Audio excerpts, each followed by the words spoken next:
Hello मेरे प्यारे बच्चों, मैं हूं आपका अपना सुमित लूथरा और आज की इस वीडियो में हम एक ऐसे टॉपिक के बारे में पढ़ने जा रहे हैं जो अक्सर बच्चों को तंग करता है।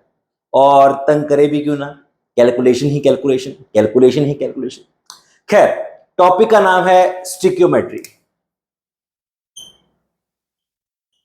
स्टिक्योमेट्री बड़ा आसान सा टॉपिक है और इस टॉपिक से बच्चे मुझे आज तक समझ नहीं आया कि क्यों घबराते हैं। अरे भाई, घबराने वाली कोई बात ही नहीं है, इतना आसान सा तो टॉपिक है। देखिए, जब आपको इस टॉपिक की अंतर आत्मा के बारे में पता चलेगा तो आप कभी भी इस टॉपिक से डरेंगे नहीं, कभी इसको घबराएंगे नहीं इसको देख के। ये मेरा आपसे प्रॉमिस है। देखिए, स्टिक्योमेट्री क्या है। देखिए, मैं आपको एक सिचुएशन देता हूं। मान लीजिए कि आपके घर में कुछ मेहमान आ गए, 5 लोग आ गए। ठीक है, 5 लोग आपके घर में आ जाते हैं और एक हो गए आप। टोटल कितने बंदे हो गए बेटा? 6। अब 6 बंदों के लिए आपने चाय बनानी है। अब चाय बनाने के लिए आपकी कोशिश ये रहनी चाहिए कि आप चाय पत्ती, चीनी, दूध, पानी उतनी ही मात्रा में डालें कि 6 लोगों में पूरा हो जाए। और आपकी कोशिश यही रहेगी कि ना तो एक्स्ट्रा बने ना कम पड़े। ठीक है, तो पूरी पूरी 6 कप चाय आपको बनाने की कोशिश करनी होती है उस समय पे। तो चलिए, वो तो बड़ी छोटी सी बात है कि चाय बनानी है घर में, चलो थोड़ा बहुत नुकसान भी हो जाए तो बंदा झेल लेता है। लेकिन केमिस्ट्री लैब के अंदर मान लीजिए कि आपको किसी ने बोला कि मेरे को रिक्वायरमेंट है कि मेरे को ना 50 लीटर अमोनिया बनाना है। अमोनिया, ठीक है, 50 लीटर आपको अमोनिया चाहिए, अमोनिया गैस। तो अमोनिया गैस हम कैसे बनाते हैं? हम बनाते हैं बेटा नाइट्रोजन प्लस हाइड्रोजन। ठीक है, और इससे हमें क्या मिलती है? अमोनिया गैस मिलती है। ओके, नाइट्रोजन प्लस हाइड्रोजन और हमें क्या मिलेगा? अमोनिया मिलेगा। अब हमें कितना नाइट्रोजन लेना है और कितना हाइड्रोजन लेना है, उसकी जो कैलकुलेशन करनी है हमें रिएक्शन करने से पहले, ताकि ना तो हमारे पास एक्स्ट्रा अमोनिया बने ना ये घटे, उसी चीज की कैलकुलेशन का नाम है स्टिक्योमेट्री। ठीक है, स्टिक्योमेट्री उसी चीज की कैलकुलेशन का नाम है। ओके, तो चलिए स्टिक्योमेट्री को समझते हैं। स्टिक्योमेट्री क्या है? It is the calculation. ये तो सबको पहले ही पता था कि ये कैलकुलेशन है। It is the calculation for the determination of amounts of reactants and products। ठीक है, इन अ बैलेंस्ड केमिकल इक्वेशन। एक बैलेंस्ड केमिकल इक्वेशन में हमें कितना रिएक्टेंट लेना होगा और कितना प्रोडक्ट लेना होगा, कौन सा रिएक्टेंट कितनी अमाउंट में लेना होगा, उस चीज की जो कैलकुलेशन है उसको कहा जाता है स्टिक्योमेट्री। तो अब स्टिक्योमेट्री को समझने का प्रयास करते हैं विद एन एग्जांपल। चलिए, यही एग्जांपल को पकड़ते हैं कि हमें नाइट्रोजन और हाइड्रोजन से अमोनिया बनाना है। कितना? 50 लीटर बनाना है। ठीक है, चलिए इसको समझते हैं। इसी एग्जांपल से हम आगे बढ़ेंगे। ओके, चलिए, तो क्वेश्चन कैसे आएगा? ये प्रॉब्लम आ गई हमारी कि हाउ मैनी या how much nitrogen gas is required to prepare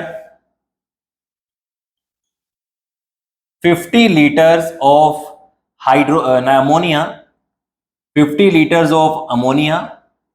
ठीक है, ये हमारा क्वेश्चन आ गया कि हमें कितना नाइट्रोजन चाहिए 50 लीटर अमोनिया को बनाने के लिए। कई बार लिखा होता है बाय हैबर्स प्रोसेस, तो हम भी लिख लेते हैं बाय हैबर्स प्रोसेस। ओके, तो जैसे हमारे पास ये सवाल उसने पूछ लिया, तो सबसे पहले हमें इस बात का पता होना चाहिए कि इनकी इक्वेशन क्या बनेगी। ठीक है, सब जानते हैं कि नाइट्रोजन और हाइड्रोजन, इन दोनों से हमें क्या मिलता है बेटा? हमें मिलता है अमोनिया। ओके, इस इक्वेशन को बैलेंस करना बहुत जरूरी है। तो चलिए इसको बैलेंस करते हैं। यहां पर आ जाएगा 3, यहां पर आ जाएगा 2। ओके, तो यहां पर क्या है? 1 वॉल्यूम, यहां पर है 3 वॉल्यूम और यहां पर है 2 वॉल्यूम। अगर मैं मोल के हिसाब से लिखूं तो यहां पर है 1 मोल, यहां पर है 3 मोल और यहां पर है 2 मोल। ओके, तो हमें 2 मोल अमोनिया मिलता है 1 मोल नाइट्रोजन से। ठीक है, 2 मोल अमोनिया रिक्वायर नाइट्रोजन। 2 मोल अमोनिया को कितनी नाइट्रोजन चाहिए बेटा? 1 मोल चाहिए। ठीक है, 1 मोल चाहिए। अब 2 मोल का मतलब क्या हो गया? 1 मोल में कितनी गैस होती है भाई? 1 मोल में कितनी गैस होती है? 22.4 लीटर। ठीक है, क्योंकि हमें क्वांटिटी लीटर्स में निकालनी है तो हम लीटर्स की क्वांटिटी को यूज करेंगे। ओके, तो ये आ गया मेरे पास 2 into 22.4 litre of ammonia requires nitrogen. कितना? 1 मोल मतलब 22.4 लीटर। ओके, तो यहां पर कितना आ गया अभी हमारे पास? 22.4 लीटर इंटू 2 बन गया 44.8 लीटर। ये सारी की सारी जो कैलकुलेशन है वो एट एसटीपी हो रही है। ठीक है, एट एसटीपी, एसटीपी उसने दिया होगा आपको। ठीक है, ओके, तो 44.8 लीटर ऑफ अमोनिया को कितना नाइट्रोजन चाहिए बेटा? उसको चाहिए 22.4 लीटर। तो बेटा 1 लीटर को कितना चाहिए होगा? 1 लीटर को चाहिए होगा यूनिटरी मेथड के अकॉर्डिंग, तो यहां से कट करेंगे तो आ जाएगा हाफ लीटर। और 50 लीटर को कितना चाहिए होगा? 50 लीटर को कितना चाहिए होगा? इसको 50 से मल्टीप्लाई कर दीजिए, यू विल गेट 25 लीटर। तो अगर 25 लीटर नाइट्रोजन आप ले लेते हैं, अगर आप 25 लीटर नाइट्रोजन ले लेते हैं at STP standard temperature and pressure की कंडीशंस पे, तो आपको 50 लीटर अमोनिया मिल जाएगा। ओके, आपको 50 लीटर अमोनिया मिल जाएगा। अगर इसने एसटीपी बोला हुआ है तो आपको कहीं ना कहीं कैलकुलेशन की जरूरत भी नहीं पड़ती है कई बार, क्योंकि आप देख पा रहे हैं कि 1 मोल से 2 मोल बन रहे हैं, 1 मोल से 2 मोल बन रहे हैं। तो इसका मतलब है कि 22.4 लीटर अगर एसटीपी बोला हुआ है तो 22.4 लीटर से कितना बनेगा? 44.48 लीटर। ठीक है, तो जितना ये होता है उससे डबल ये बनता है। तो अगर आपको 50 बनाना होगा तो आपको 25 लीटर चाहिए होगा।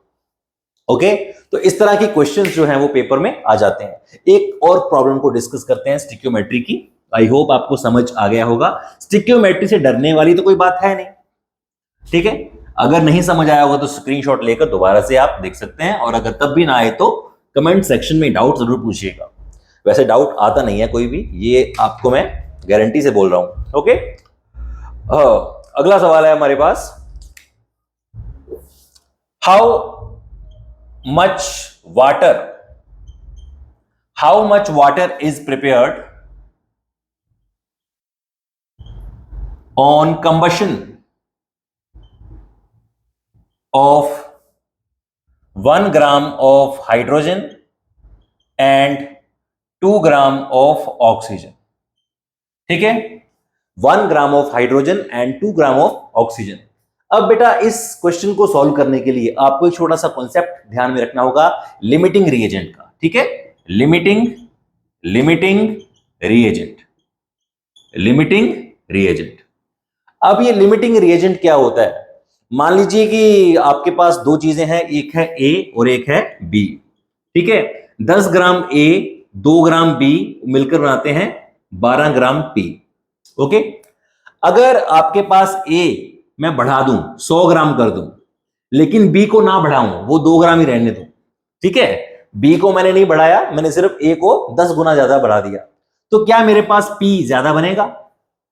क्या मेरे पास पी 12 ग्राम से ज्यादा बनेगा? The answer is big no, नहीं बनेगा। क्यों नहीं बनेगा? कारण क्या है कि 2 ग्राम बी तो कब से यूज हो चुका होगा। 2 ग्राम बी 10 ग्राम ए के साथ कंप्लीटली रिएक्ट करेगा और उसके बाद ये खत्म हो जाएगा। उसके बाद बचा 90 ग्राम ए, वो पड़ा का पड़ा रह जाएगा, उसके साथ रिएक्ट करने वाला कोई नहीं बचेगा, है ना। तो जो चीज खत्म हो जाती है या कंप्लीटली रिएक्ट कर लेती है और उसके रिएक्ट करने के बाद रिएक्शन थम जाता है, रुक जाता है, उसको कहते हैं लिमिटिंग रिएजेंट। और जो बच जाता है, जैसे 90 ग्राम बच गया, 90 ग्राम आपका बच गया, तो इसको बोलेंगे एक्सेस रिएजेंट। ओके, तो जब आपको इस तरह के सवाल करने होते हैं तो आपको इस बात का ज्ञान होना चाहिए कि इस रिएक्शन में लिमिटिंग रिएजेंट कौन सा है। आमतौर पे पता लग ही जाता है, चाहे कुछ भी हो। पता लगाने की भी कुछ ट्रिक्स हैं, वो भी मैं आपके साथ शेयर करूंगा। तो ऐसा है कि जैसे आपके पास है हाइड्रोजन, तो बेटा हाइड्रोजन और ऑक्सीजन, ठीक है, हाइड्रोजन और ऑक्सीजन, या फिर मैं इसको ऐसे लिखता हूं, 2 hydrogen and 1 oxygen gives 2 moles of water. Okay, तो आमतौर पर इसके 2 मोल और इसका 1 मोल आपस में रिएक्ट करके 2 मोल्स ऑफ वाटर बनाते हैं। ठीक है, इसके 2 मोल कितने हो गए बेटा, क्योंकि ग्राम्स की बात की गई है, तो हाइड्रोजन का मास होगा 2 ग्राम, 2 दूनी 4 ग्राम, 4 ग्राम हाइड्रोजन और 32 ग्राम ऑक्सीजन मिलकर देते हैं 36 gram of water.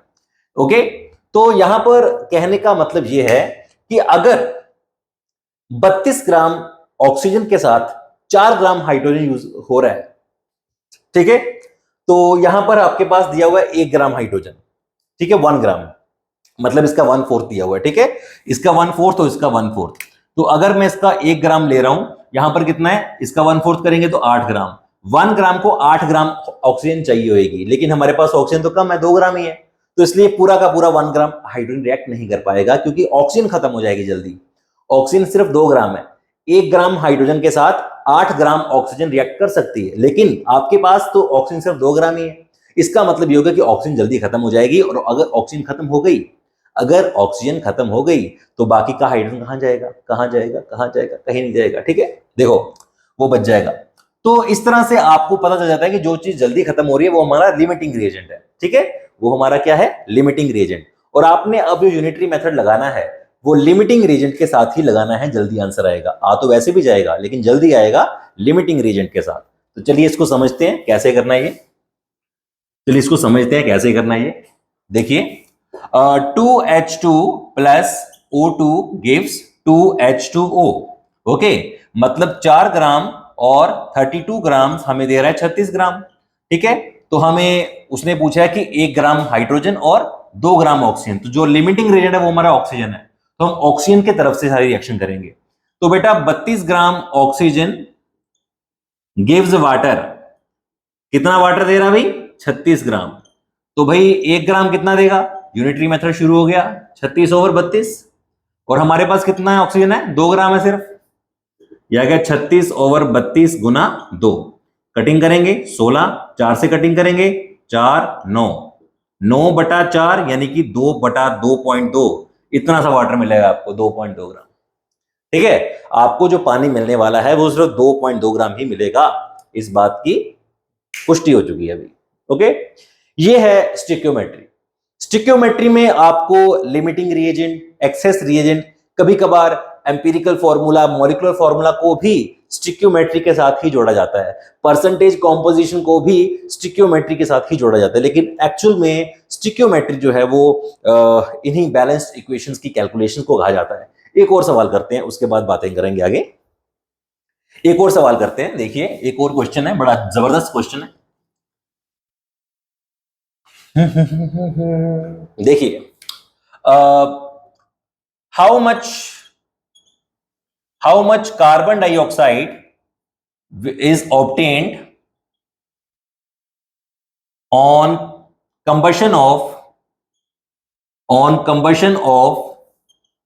32 gram of methane gas. अगर मैं 32 ग्राम मीथेन गैस को जलाऊं तो क्या मिलेगा, कार्बन डाइऑक्साइड मिलेगी और वाटर मिलेगा, क्योंकि ये एक हाइड्रोकार्बन है, और जब भी हम किसी हाइड्रोकार्बन को कंबशन करवाते हैं, उसकी कंबशन करवाते हैं, तो हमें 2 ही चीजें मिलती हैं, एक मिलता है वाटर, दूसरा मिलता है कार्बन डाइऑक्साइड, और साथ में एनर्जी मिलती है। चलो एनर्जी तो एक अलग चीज हो गई। ठीक है, देखिए तो जैसे मेरे पास है ये मीथेन को जब मैं ऑक्सीजन के साथ रिएक्ट करवाता हूं तो मेरे को क्या मिलता है भाई, CO2 प्लस वाटर मिलता है। ओके, CO2 और क्या मिलता है, वाटर। अभी इसको बैलेंस करवाना जरूरी है।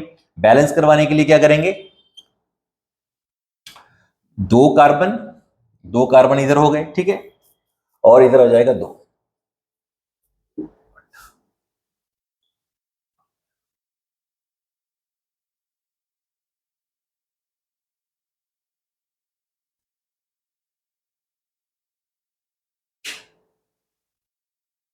हाँ, अब ये बैलेंस हो चुका है।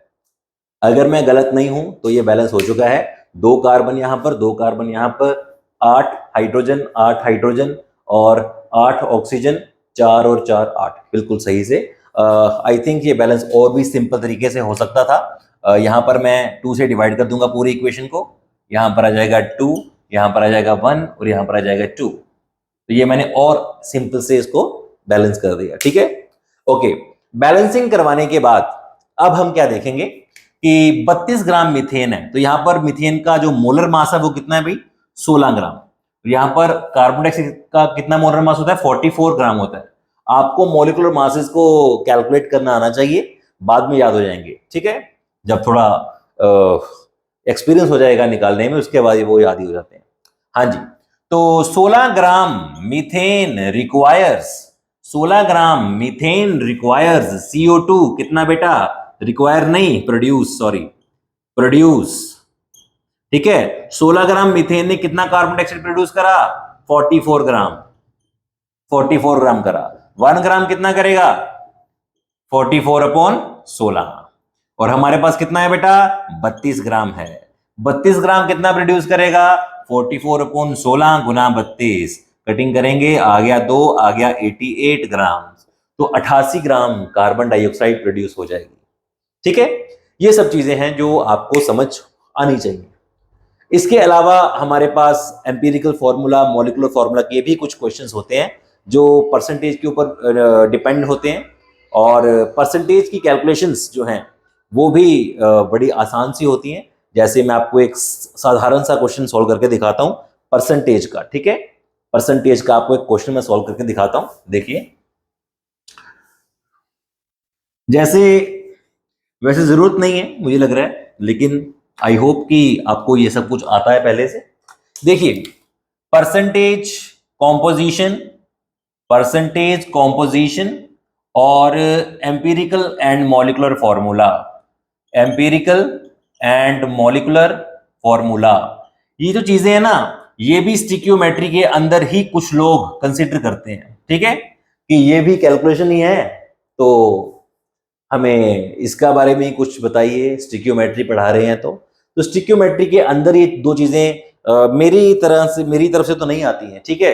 इसके बाद की जो कैलकुलेशन है वो स्टिक्योमेट्री है, लेकिन क्योंकि हम स्टिक्योमेट्रिक कोफिशिएंट्स के बारे में जब बात करते हैं तो वो बैलेंस्ड इक्वेशन की कैलकुलेशन के बारे में बात हो रही होती है। फिलहाल ये जो परसेंटेज कॉम्पोजिशन है और एम्पिरिकल फॉर्मूला है, जैसे आपसे कोई पूछ ले कि कैल्शियम कार्बोनेट है, ठीक है, ये मैं एक आसान, सबसे आसान एग्जांपल ले रहा हूं, ठीक है। इसके बाद और भी एग्जांपल ले सकता हूं, लेकिन मैं ये ले रहा हूं। तो कैल्शियम कार्बोनेट थोड़ा सा आपके हाथ में रख दिया किसी ने और बोला कि ये भाई कैल्शियम कार्बोनेट है, तो आपके दिमाग में आया होगा यार ये कैल्शियम कार्बोनेट है तो इसके अंदर कैल्शियम भी होगा, तो वो कैल्शियम कितने परसेंट है, ठीक है, वो हमें निकालना है।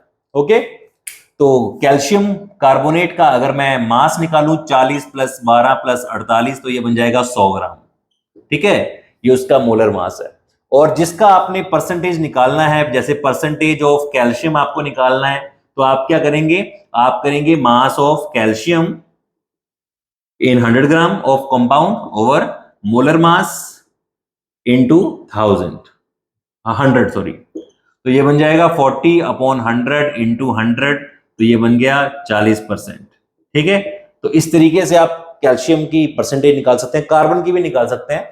कार्बन का मास होता है 12, नीचे 100 जो उसका मोलर मास हमने निकाला इंटू 100, तो ये कटिंग करके आ जाएगा 12%, ठीक है। आप कहेंगे कि बड़ी आसान सी एग्जांपल लेके समझा दिया, चलिए एक और कर लेते हैं, थोड़ी सी, वैसे तो है वो भी आसानी, एक्चुअल में ये टॉपिक ही आसान है। चलिए देखिए, जैसे आपके पास है H2SO4, हमें सल्फर का निकालना है, ठीक है। तो सल्फर का परसेंटेज निकालना है, percentage of sulphur is equal two sulphur का मास 32 ग्राम, टोटल मास 98 इंटू 1000, तो ये 34 के आसपास आपका आंसर आ जाएगा। तो ये परसेंटेज होती है भाई, ठीक है, ये होती है परसेंटेज। और क्या निकालना है, हाँ, और मैं आपको सिखाऊंगा एम्पिरिकल और मॉलिक्यूलर फॉर्मूला, ठीक है। ये भी वैसे एम्पिरिकल और मॉलिक्यूलर फॉर्मूला के लिए एक अलग सी वीडियो बननी चाहिए, ठीक है, क्योंकि ये डिटेल टॉपिक है, और स्टिक्योमेट्री तो अपने आप में एक विशाल टॉपिक है, ठीक है, और ये भी एक विशाल टॉपिक है, ये बीच में ऐसे ही घुस रहा था, इसको मैंने परे कर दिया है, ठीक है। तो ओके, तो एम्पिरिकल और मॉलिक्यूलर फॉर्मूला की क्लास किसी अलग वीडियो में बनाते हैं, ठीक है। मेरा मन नहीं मान रहा।